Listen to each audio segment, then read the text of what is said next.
This video falls under fair use. Fair use allows commentary, criticism, and reactions. What's up, back with another one.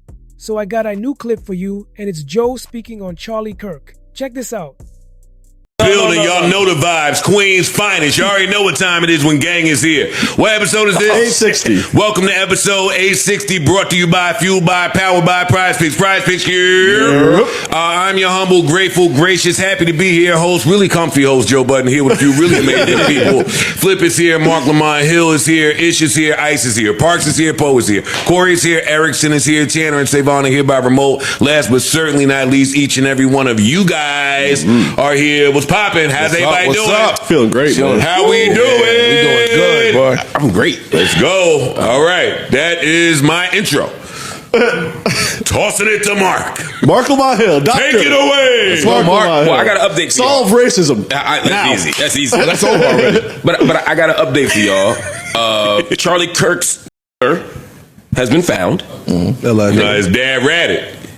Of course he did. His dad was a cop. His dad ratted. His dad was a sheriff. Oh. And more importantly, this is my favorite part of this, and I find no joy in the fact that Charlie Kirk is dead. But Tyler Robinson, the person who was a 22-year-old, straight, heterosexual, cisgendered, Christian male from Utah, conservative family. White. Yeah.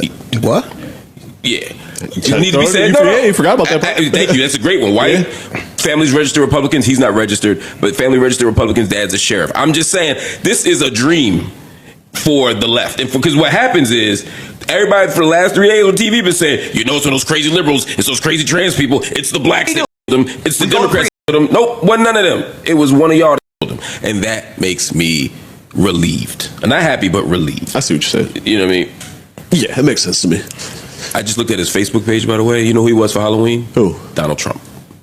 Oh, so you just ecstatic? Know who was the alleged Tyler Robinson. Yeah, and not like clowning Donald Trump, like he's a Trumper. Oh, got it. Huh? That's what I'm saying. He is a hardcore right winger. He doesn't like Charlie Kirk for whatever reason, but Too early for my conspiracy theories. Word. Oh, that's why I keep saying alleged. I'm waiting for the second hour at least, that's fair. but I'm getting them out. Let's update the people. Yeah. What do you mean? Yeah, you started with they caught the dude and didn't tell him who died. So Charlie Kirk, a few days ago, was murdered while giving a speech in Utah. And to the people like me who are not necessarily familiar who that was, And me. he was a podcaster, right? Podcaster, right-wing commentator, troublemaker, pundit, all the things. Young kid, right? Very young. College debater. College kid debater. Yeah. He was young? In general, He was 31. Yeah. Oh, that look old as Yeah, hate to do that to you. white people. Bananas, man. Well, so Charlie Kirk was in fact invited to a college campus by a right wing student group. They brought him. He spoke. He was in the neck from 200 feet away. He wasn't shot in his neck. Like, let's stay here for a second. Yeah. Because, and again, I am not an expert shooter. When I came in here and said that homeboy that tried to shoot Donald Trump in the ear was a good shot, or you gun expert dudes popped up, oh, anybody with some training can do that. Well, I'm going to say it again. This dude was a good shot. Yeah. That Charlie Kirk had a vest on. I watched the slow motion 9 million times. And he hit homeboy dead in his chest. Dead in his chest. And it popped off of his vest and ricocheted through his neck. Oh, really? Oh, wow. That's what happened. Wow. Could I it didn't look watch like the it video. hit I him don't here? like seeing that. I didn't Hit him dead in his chest. That's what everybody said the neck. I'm like, I saw it. It looked like And it I bounced see, but off the the bullet went vest through his neck. and I went see. through his neck. I see. I didn't watch. I don't like to watch that kind of stuff, but I didn't know that. yeah. And I got a million phone calls when it happened. Charlie Kirk's been shot, and before long, I got the note that he was dead, and the country's been up in arms ever since. Yeah. A lot of strong feelings about it. A lot of people celebrating it. A lot of people devastated. I saw Candace Owens saying that I lost my best friend today. I saw other people say, thank God, like ding dong, the witch is dead. That kind of energy. I don't have that energy. That's not my perspective on it. I think it's okay to be like Charlie Kirk is dead. I don't care. I think it's okay to be like Charlie Kirk is dead. That guy, right? I think when you live in the public and you do what he did for a living, all bets are off. But the murder of him, It's the thing that I refuse to celebrate, nor do I want to condone. Let me just jump in real quick. Anytime someone gets deleted just for having a voice or an opinion, it's sad. You don't have to agree with somebody to still feel that a life being lost is bigger than a headline. That part gets overlooked too often. Political violence is always an issue. It's always a problem. And we don't want to create a society or normalize a society, because we already created one, where you can be killed for what you believe or what you think, even though I think what he believed was deplorable, even though I think he's a piece of shit, even though it's like the Hulk Hogan thing. I think it's totally okay to be like Charlie Kirk wasn't. Charlie Kirk personally put me on the professor's watch list. He named me as one of America's most dangerous professors. Really? So, because there's something circulating right now with a young black female professor saying that she was on this watch list. Yeah, Brittany Cooper, I think, said that, who's a dear friend of mine. So you also were on Yeah, this. I'm on that list. This is a real thing. Yeah, it's a website. What is the professor's watch list? The idea is to take, it's mostly black and brown people, but to take professors who they say have dangerous ideas and who shouldn't be trusted.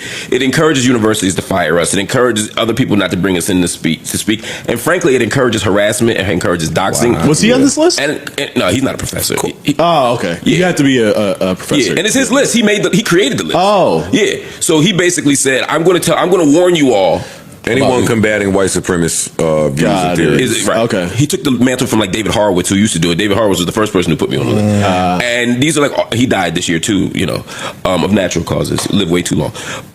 But all of this is part of an environment and a culture that we have right now. And I don't, even though I think, again, I hated what Charlie Kirk stood for, I don't want him to be murdered. That said, let's not turn him into a saint. Let's not turn him into a martyr.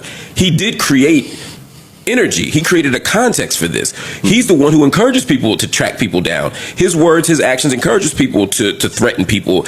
And he himself didn't talk against violence. He did quite the opposite. Yeah. Did quite the opposite. Yeah. He was like Second Amendment. Some people gonna die. No, he said, yeah, sometimes a few people getting killed is what we need. Right. I have a bunch of clips saved from him, none of which I'm going to play because I wouldn't. That's not what this I wouldn't even want broadcast that does. on my phone. Right. Yeah. Or ears. But I do want the people out there who are out here sort of martyring him, going to the other extreme, to understand Charlie Kirk didn't with y'all.